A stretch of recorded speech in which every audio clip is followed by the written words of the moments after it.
I built this company and they fired me. But what they didn't know, I never signed my resignation. They thought they could erase me, but I still control everything. Last year, my sister, the golden child of our family, did something I never saw coming. One day, after being handed the reins of our company, she fired me without warning. No gratitude, no acknowledgement of the years I had spent building and nurturing the business. The message was simple. Your role has been dissolved. It felt like a punch in the gut, especially since it had all been a carefully planned ambush. Everyone expected me to walk away quietly. But they missed one crucial detail. A tiny clause I fought to include in the original incorporation agreement.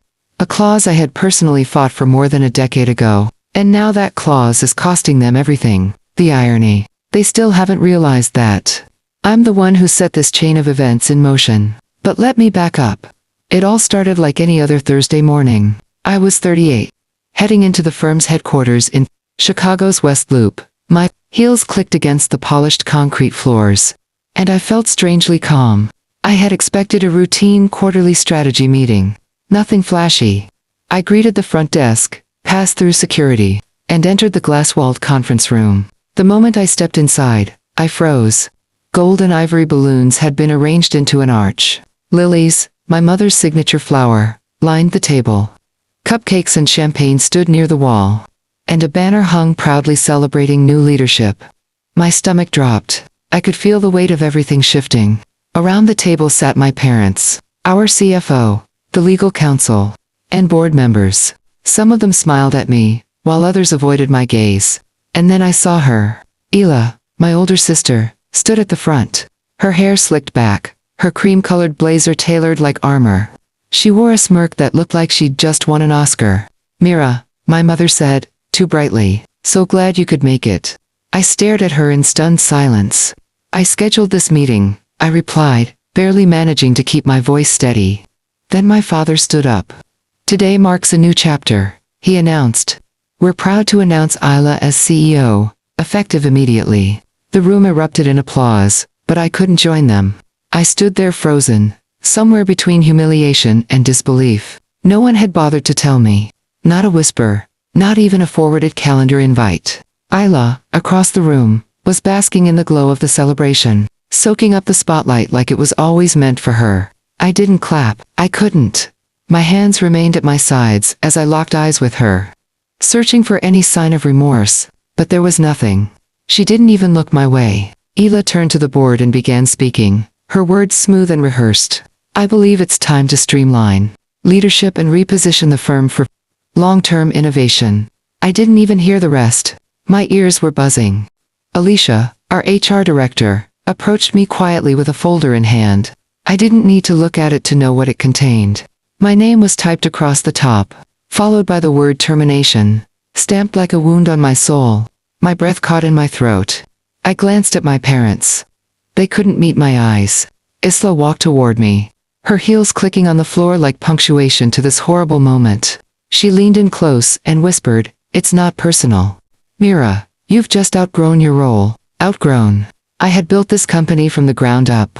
I co-signed the first lease. I missed my own engagement party to save the firm from a supplier dispute. I skipped birthdays, holidays, and even Grandpa's funeral because someone had to show up.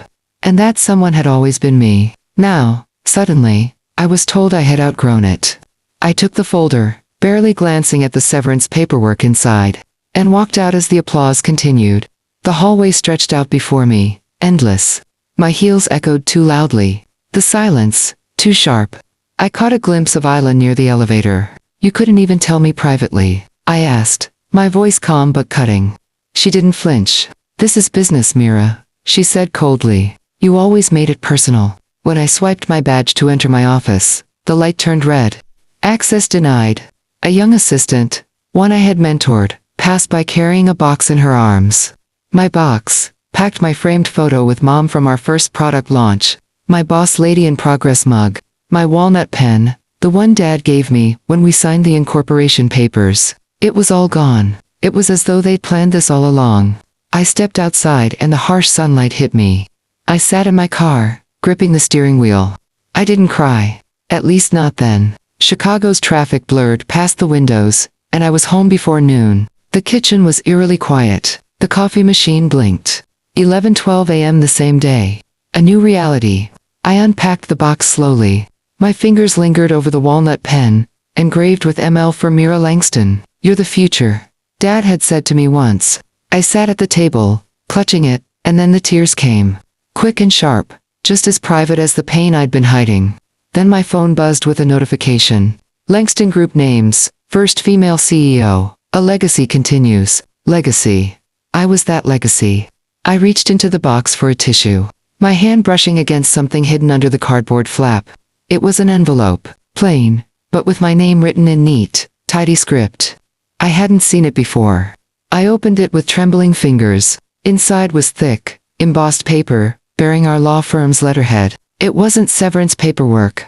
It was a notarized contract, dated 4 years ago. The night Isla came to my apartment, her face a mix of panic and desperation, telling me we were about to miss payroll and lose our biggest client. I couldn't help but think back. I thought about the late-night drive to Evanston, to the lawyer she trusted, and the way I wired $250,000 to keep the company afloat. That was my safety net, my secret weapon. A 10% non-dilutable stake in Langston Group that would only be activated if I ever signed a resignation letter. A resignation I never gave.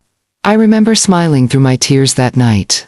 They had no idea that I still controlled the boardroom. They had no idea that I still owned the table. They sat around. They thought they could throw me out like a disgruntled intern. They thought I had forgotten that crucial document. They assumed I was the same loyal daughter, the one who sacrificed so much and overlooked everything for the sake of family. But what they didn't count on was that I had never forgotten. They had counted on my silence. But that was over. My thumb ran over the notary seal, the ink still fresh in my memory, and my pulse settled. This wasn't just about business decisions anymore. This was personal. They weren't pushing me out. They were trying to rewrite the narrative of my life. But I wouldn't let them. I grabbed my keys, my mind already in motion. The garage door creaked open, letting in the thick, muggy air of late spring. Dust swirled in the beams of sunlight as I began pulling box after box from the shelves. Years of tax returns, hard drives, bank statements, and shipping receipts. Then I found it. A navy folder marked 2019 L. Inside, I found printed emails, wire transfer receipts, and even a scanned copy of the confirmation from the wire transfer. There was a flash drive taped inside the cover. I plugged it into my laptop. The sound of the keys clicking, a familiar comfort. One file. I clicked play. Isla's voice filled the room. Shaky, unsure. Mira, I don't know how to thank you. If I ever forget this, I shouldn't be in charge of anything. I played it again. This time, I didn't flinch. I didn't cry. I just focused. This wasn't heartbreak. This was strategy.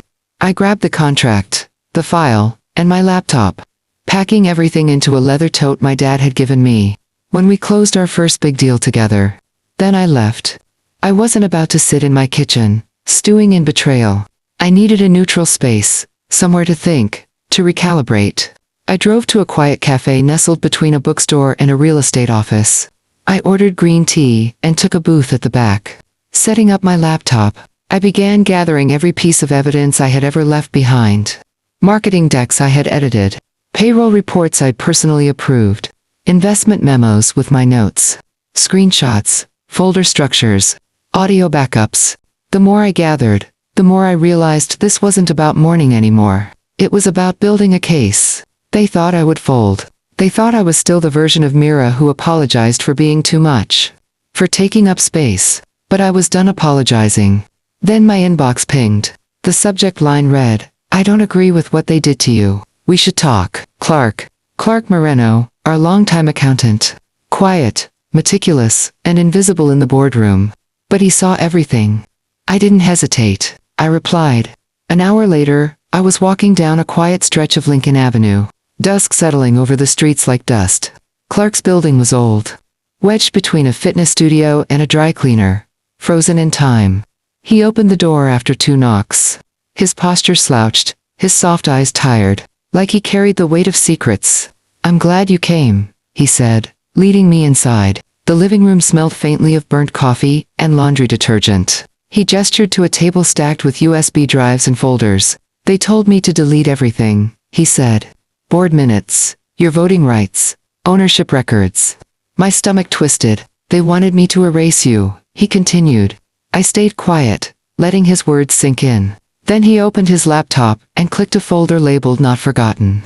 They offered me a bonus if I stayed quiet, he said, his voice barely above a whisper. I figured I'd stay quiet. I'm just the accountant, after all. He pressed play. Illa's voice filled the room. She's never meant to last. She's emotional deadweight.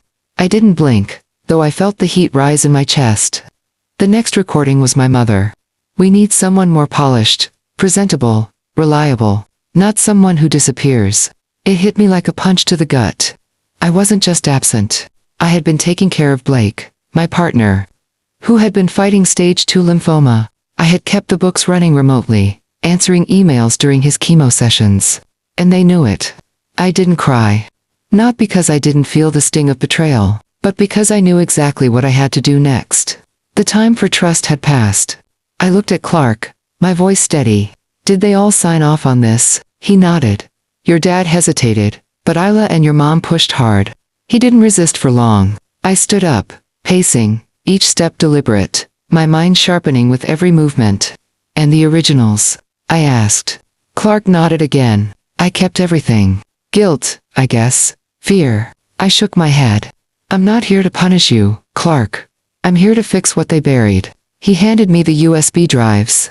There's one more thing, he said, his voice low. The retreat. The one you skipped. A chill ran down my spine. That was when it started. They had used my absence as an excuse to paint me as disengaged, unreliable. A memory flashed in my mind. Me, sitting in the hospital room, feeding Blake broth while his skin grew pale from another failed round of chemo. I remembered silencing my phone, ignoring the messages about mandatory team building, while my colleagues posted selfies from a luxury spa. When I returned, no one said a word. But half of my projects had been reassigned. No explanation. Just fake smiles and closed doors. I looked at Clark. You've done enough. Thank you. He shrugged, his expression one of resignation. I'll deny it if they come for me. You won't have to, I said, my voice calm. I'm not going through the courts. Not yet. Back home, I poured myself a glass of water and sat at the kitchen island. The same counter where I once signed loan forms to save this family. I plugged in my encrypted drive, copied over the files, and labeled the new folder Phoenix. Then I reopened my LinkedIn. It had been dormant for nearly 6 years. Another sacrifice to keep up the facade of loyalty. Within minutes of reactivating it, the messages started flooding in. But one stopped me cold. Hey, stranger. Still got that spark. I may have a proposition. Lyle Parkson. Lyle had quietly left our firm years ago. No drama. No big farewell. Just a nod and a handshake. He was the only person who ever saw me.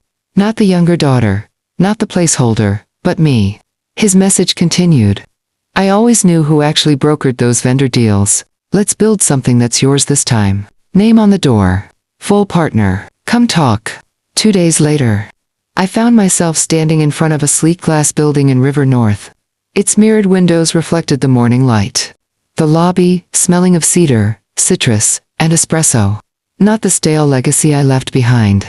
I caught my reflection in the elevator doors. For the first time in weeks, I didn't look erased. I looked ready. Lyle greeted me with a hug that was warm but professional. There she is, he said with a grin. The ghost they tried to bury. He introduced me to his leadership team. People who met my eyes, asked real questions, and didn't pretend I was invisible. We were seated in a well-lit conference room when he quietly slid a folder across the polished table. No pressure, he said, his tone calm. We know you've got things to sort out. Take your time. Later that night, back home, I revisited the USB drive Clark had given me. One file made my stomach drop. Bridge grant terms. Signed PP. I vaguely remembered that deal. A rushed agreement, whispered about after it had already been finalized. I hadn't seen the contract before. I opened the document, and my pulse quickened. There it was, my name. My signature, but I had never signed it. I pulled out an old notebook, one I used for grocery lists and travel packing, and compared handwriting. The slant, the curves. It wasn't mine. It was My sister had signed my name without telling me. Bold, reckless, and unmistakable. She didn't even mimic the loop I always add to my lowercase g. Staring at the screen, I felt my chest tighten. My father used to say, in business and in family, your word is everything. What would he say now? I printed the document. The printer hummed as each sheet fed through, the truth emerging in ink and silence. I placed it into an envelope and carefully labeled it, to Illinois Office of Business Conduct. Confidential. Immediate review. They had pushed me aside, but I wasn't just coming back. I was bringing the receipts. This wasn't just about settling a score anymore. It was about pulling the rug out from under the house of lies they'd built. I sealed the envelope and stood in my quiet apartment. The silence around me wrapping like armor. They want someone more polished, I whispered. Let's see how she handles the spotlight.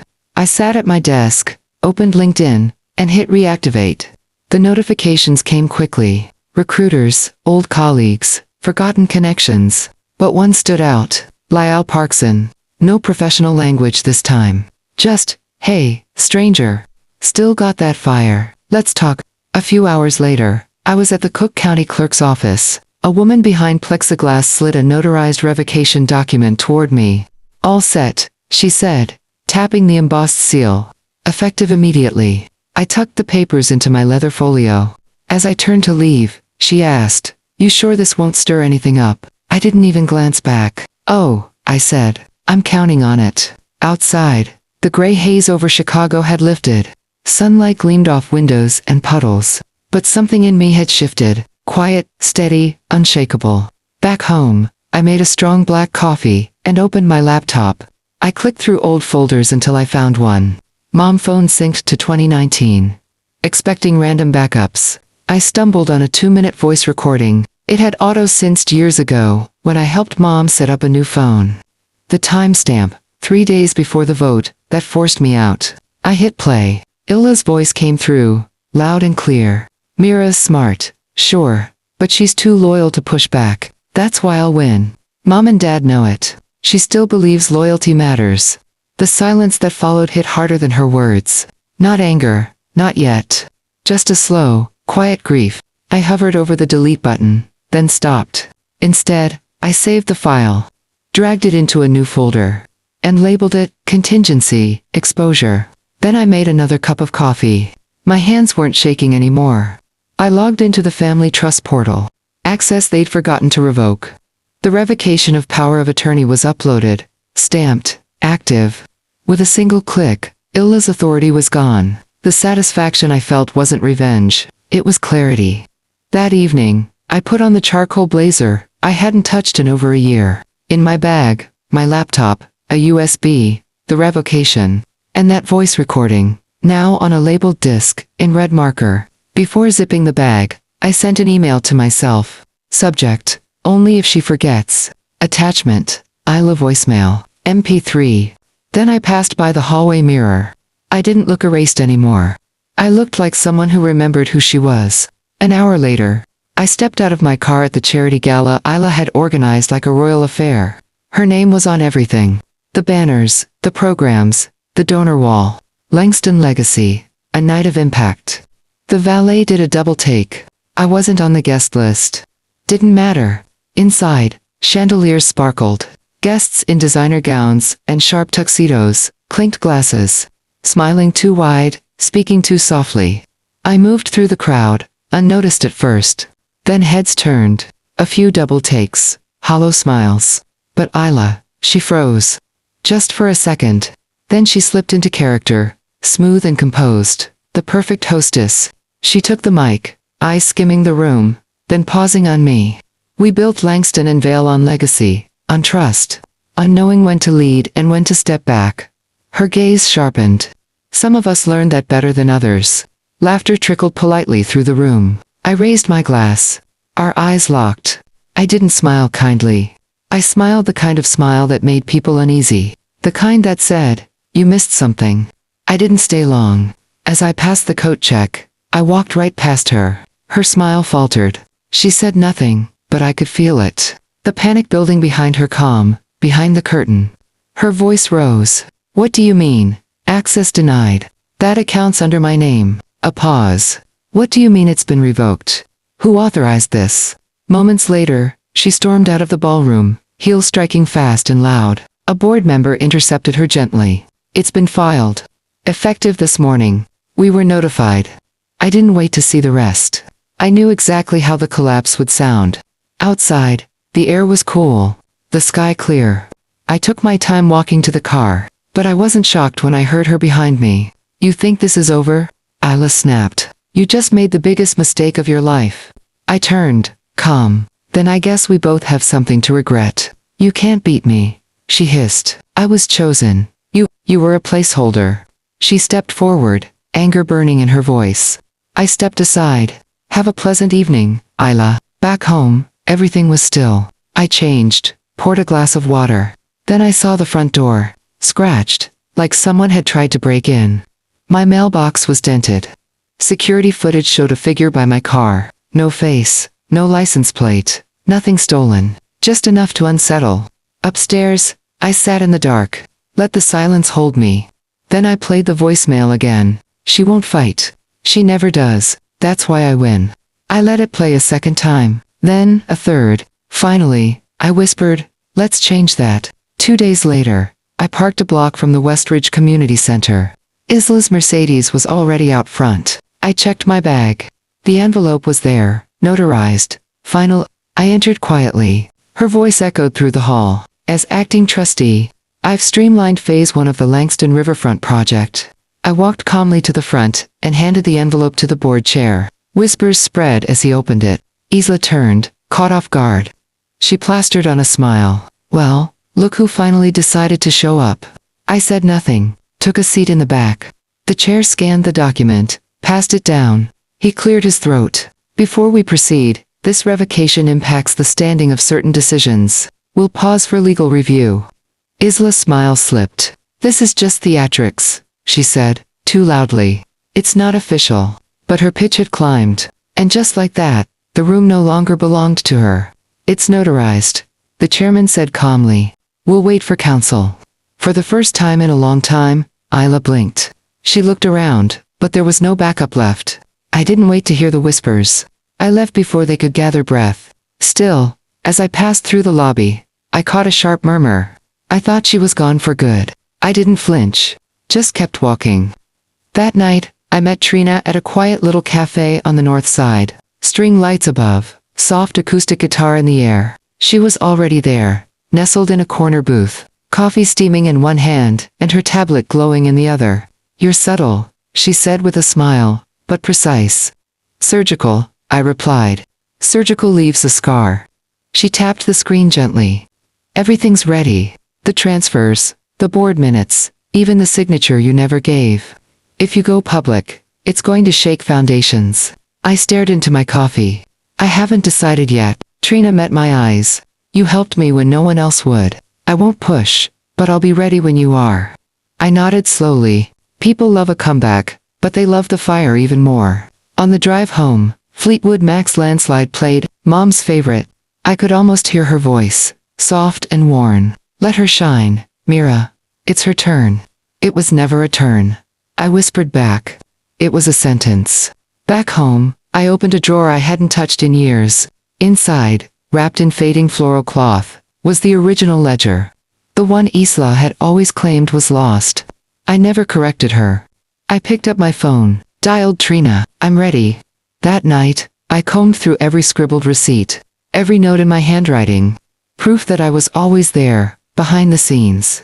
Not a ghost, but the architect. 604A.M.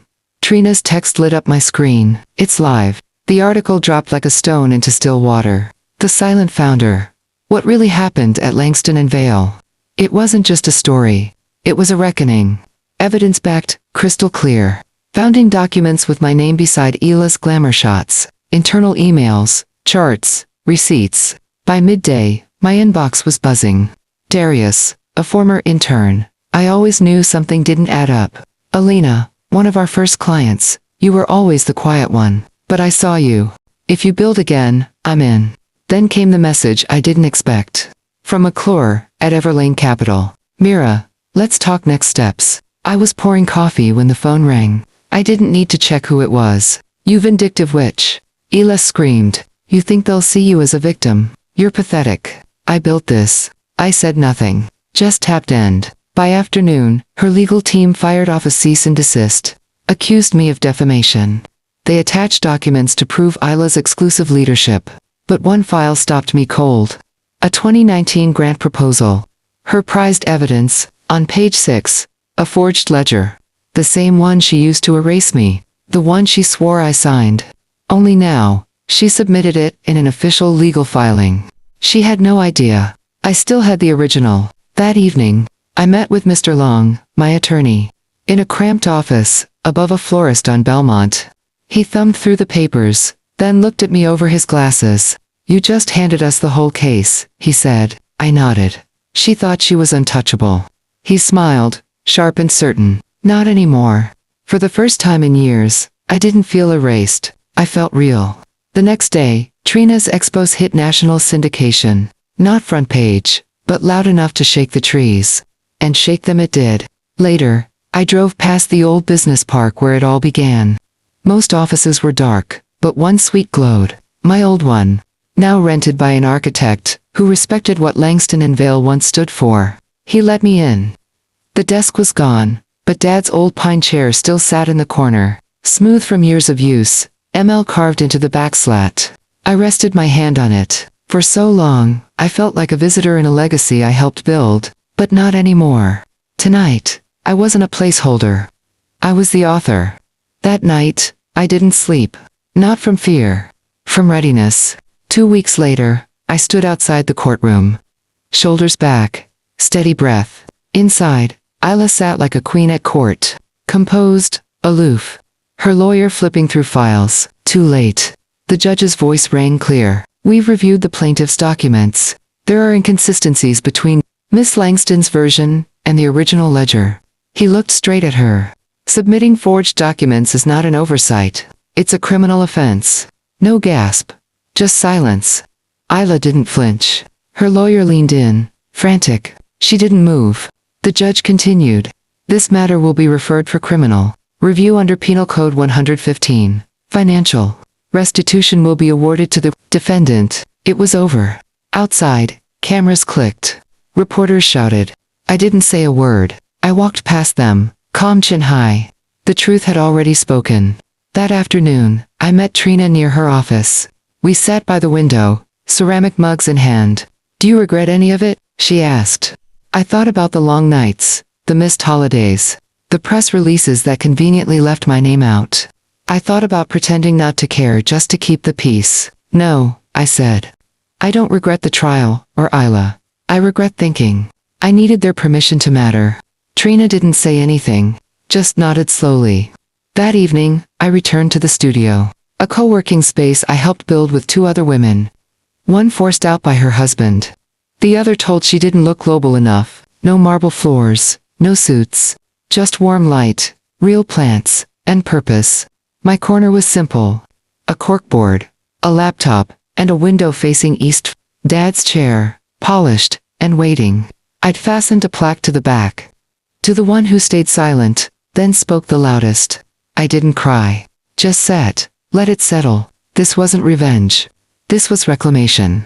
As I looked out at the street, at the slow, quiet movement of people chasing dreams, I felt something rare. Stillness. Not silence. Not surrender. Stillness.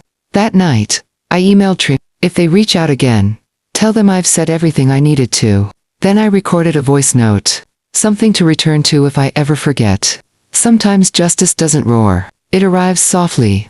In a courtroom, an old chair, a new beginning. I leaned back. Let the moment echo. Then I whispered, have you ever had to walk away from something you built, just to save yourself? If any of that resonated with you, share your thoughts below, not just for me, but for anyone who's ever been overlooked, underestimated, or told they didn't belong in the room they helped build. Your voice matters. Tell your story. Share your truth. Because silence isn't strength. Truth is. And the most powerful thing you can do is speak.